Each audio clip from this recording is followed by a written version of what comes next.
আসসালামু আলাইকুম।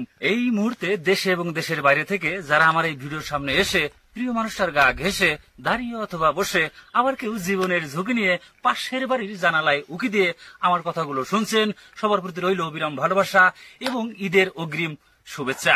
ঈদ এলোরে, ঈদ এলোরে, প্রিয় মানুষগুলা কই, প্রবাসে কি আছে ঈদ যদি এমন রই। বাইরে প্রবাসী কোন ঈদ আছে?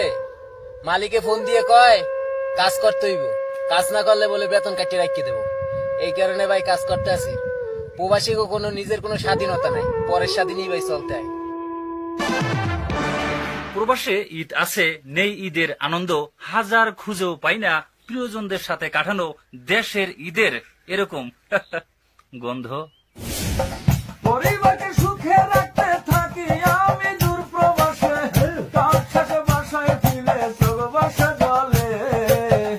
আমার কিসের ঈদ, আমি প্রবাসী ছেলে, আমার কিসের ঈদ, আমি প্রবাসী ছেলে।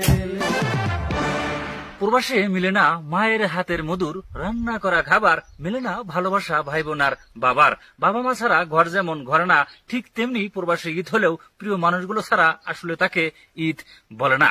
কারণ 95% প্রবাসীদের ঈদ কাটে কাজের মাঝে, কষ্টের ভাজে। তাদের দুঃখ কেউ নাহি বোঝে, তবে তারা হাজারো কষ্টে থেকেও ঠিকই অন্যদের সুখ এভাবে খোঁজে। বাড়িতে নাকি টাকা লাগবে, যদি বাড়িতে টাকা না পাঠাতে পারি তাহলে তারা ভালোভাবে ঈদ কাটাতে পারবে না। এখন আর কি করার, নিজের কাছে কিছু টাকা রাখছিলাম, ঈদের শপিং করতে সেগুলো পাঠিয়ে দিতে হবে। বাড়ি থেকে বলছে জিনিসপাতির অনেক দাম বাড়ছে, তারা নয় হলে ভালোভাবে ঈদ কাটাতে পারবো না। আর এই ঘটনা শুধু আমার সাথে না, অনেক প্রবাসীর সাথেই ঘটে, খোঁজ নিলেই দেখা যাবে। সময় যখন খারাপ হয় তখন নিজের ছায়াও নিজেকে অনেকটা আঘাত করে। ক্ষুধার্ত পেট, খালি পকেট আর মিথ্যা ভালোবাসা মানুষকে অনেক কিছুই শিখিয়ে যায়। তবে আমার কেমন জানি মনে হয় জীবনটা তখনই সুন্দর ছিল যখন ছিলাম মায়ের কোলে, আর মায়ে ডাকতো বাবু বলে। বুঝতাম না জীবনের মানে, ছুটতাম না হয়তো এরকম স্বপ্নের টানে।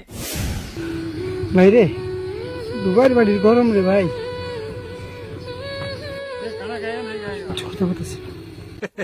প্রবাসে কষ্ট হইলেও মাইনা নিতে হইব, কারণ পরিবারের দায়িত্ব কাঁধে। কষ্টের প্রবাস জীবন আমার, বন্ধ হয়ে আসে নিঃশ্বাস। অনেক কষ্টে আছি আমি, কেউ তো করে না বিশ্বাস। মাঝে মাঝে মনের কথাগুলো প্রকাশ করি এই ফেসবুকে। আসলে প্রবাস জীবন নিয়ে আছি বড়ই দুঃখে। কখনো কখনো গল্প কবিতা লেখি, দুঃখ কমে যায় তাতে। এগুলো করেই সময় কাটাই যখন ঘুম আসে না রাত।